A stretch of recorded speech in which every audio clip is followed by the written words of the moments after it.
안녕하세요. 안녕하세요. 얼굴 앞에서 박수 한번 쳐주세요. 하나, 둘, 셋. 안녕하세요. 한국재생아트 협동조합의 김영미입니다. 저희는 일상생활에서 나오는 생활 쓰레기를 활용해서 다른 용도나 가치를 부여해서 다시 탈바꿈시키는 그런 일들을 하고 있습니다.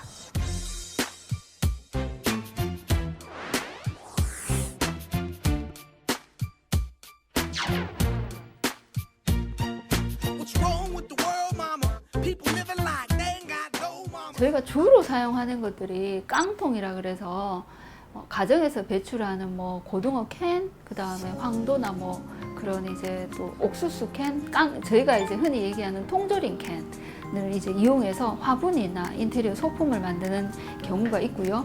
그 다음에 두 번째는 이제 스티로폼 같은 거 뭐 배달 음식 시키면 많이 오잖아요. 그런 것들로 또 인테리어 소품을 만들고, 또 세 번째는 페트병 같은 걸로 뭐 꽃을 만든다든가 아니면 조명을 만든다든지 의자를 만든다든지 이렇게 또 활용을 하고 있고, 가장 최근에 저희가 이제 커피 찌꺼기를 활용해서 여러 가지를 활용하고 있는데, 키홀더나 마그네틱 바로 해서 본인들이 꾸며서 가져갈 수 있도록 그렇게 수업에 넣기도 하고 판매도 하고 그렇게 하고 있습니다.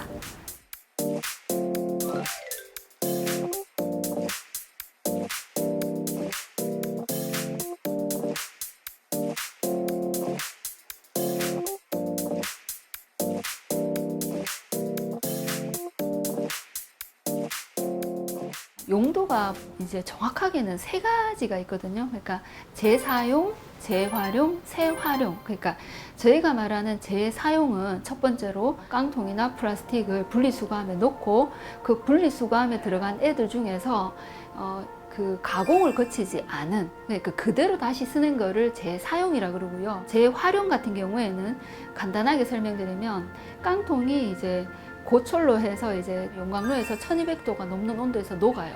녹은 다음에 다시 걔가 철로 나오면 그게 재활용이 되는 거고, 재활용은 이것도 저것도 아닌 저희가 깡통을 주워서 화분을 만든 게 재활용. 그러니까 저희가 흔히 아는 업사이클링이 재활용이 되는 겁니다. 네.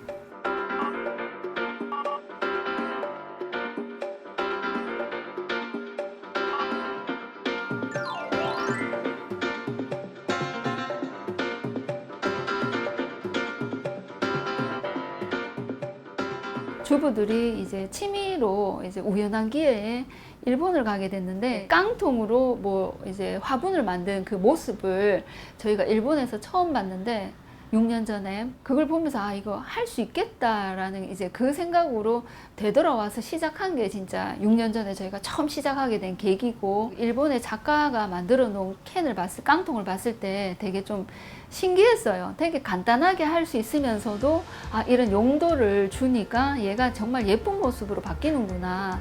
거기서 이제 조금 쇼크도 있었고 감동도 있었고 여러 가지 심정이었던 것 같아요. 근데 이제 어려우면 못했을 건데, 아, 이거 충분히 우리도 가능하다. 이걸 하면서 조금 변화를 가져가 보자라는 이제 그런 마음이 있었던 거죠. 네.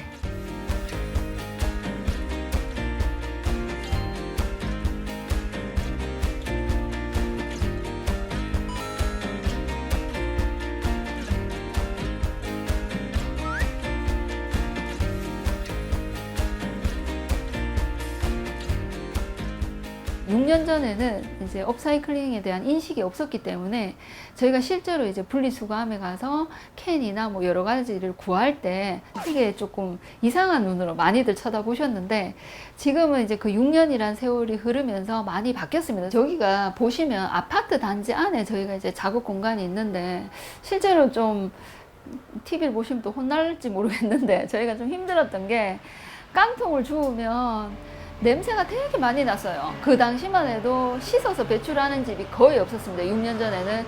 그러면 이제 거기 안에 묻어있는 이물질 때문에 부패되고 산화돼서 되게 악취가 많이 나는데, 그것들을 저희가 필요하니까 박스에 담아서 쌓아두거나 아니면 자루에 넣어서 이제 쌓아뒀는데 항의가 들어왔습니다. 여기 이제 단지 안에서 왜 이렇게 지저분하게 사용하느냐. 이제 그래서 이제 다른 방책으로 저희가 뭐 막을 수 있는 여러 가지 것들을 했었는데, 지금은 이제 저희가 뭔가를 주워오거나 하더라도 그렇게 반응하시는 분들도 없고, 현재는 이제 또 예전하고 다른 게 그때는 거의 99.9% 그냥 배출하셨다면 지금은 한 50% 이상은 씻어서 내시는 것 같더라고요. 그래서 깨끗한 것들이 꽤 많습니다. 네, 그런 것들이 좀 슬펐던 일이었습니다. 그 당시에는 되게 속상하고. 네.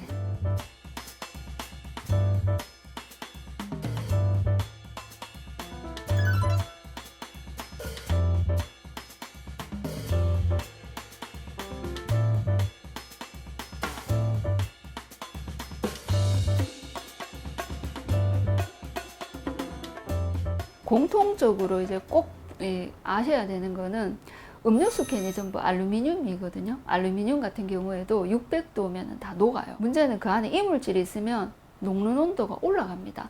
올라가게 되면 이제 또 탄소 배출이 되고, 그 다음에 그 녹은 그 이제 알루미늄의 순도가 떨어진다는 문제점이 생기기 때문에 콜라나 사이다 이런 이제 음료수 캔을 마시더라도 이 친구들을 그냥 버리면 안 되고 세척해서 한 번만 헹궈서 내면 되거든요. 그러니까 굉장히 귀찮지만 한 번만 습관만 들이면 너무나 쉽게 실천할 수 있는 방법들입니다. 그리고 또 하나는 음료수 플라스틱 같은 경우에는 라벨지는 이제 다들 잘 아시겠지만 그래도 간혹 모르시는 분들이 계시면 라벨지는 떼서 분리배출하시는 게 맞습니다.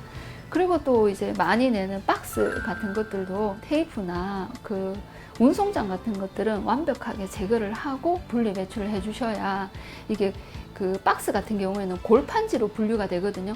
그 재질이라 하더라도 종이류라도 다 달라요. 예를 들어서 코팅지도 있고 뭐 여러 가지가 있는데 그 골판지 같은 경우에는 그 100% 고급스러운 골판지를 뽑기 위해서는 흰색의 종이가 들어가면 안 되고 골판지에 그 붙어 있는 것들이 다 제거가 되어야 이제 이렇게 품질이 좋은 골판지를 재사용할 수 있다라는 게 그 회수센터 입장입니다. 제가 이제 주부이다 보니까 음식물 분리수거가 조금 많이 헷갈리시는데요.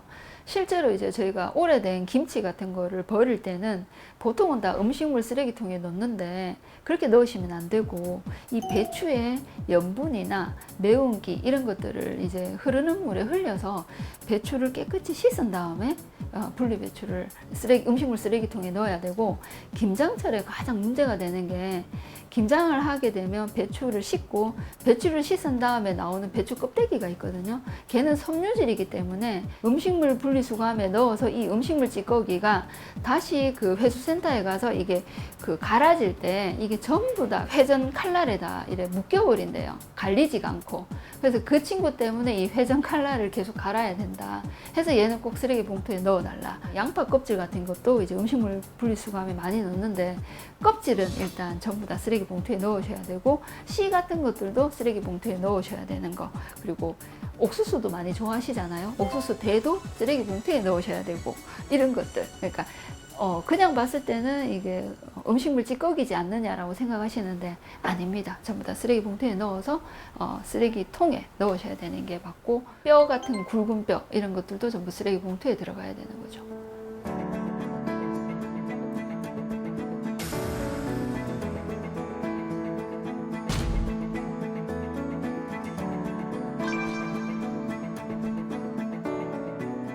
알면서도 귀찮아서 못하는 부분이 굉장히 많습니다. 분리배출이 되어야 될 것들이 전부 다 쓰레기 봉투 안에 들어가서 나오거든요.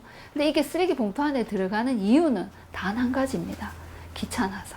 그러니까 이 귀찮다라는 이 마음을 나 하나쯤이라는 표현을 나부터라는 마음만 가져준다면 충분히 고칠 수 있지 않을까.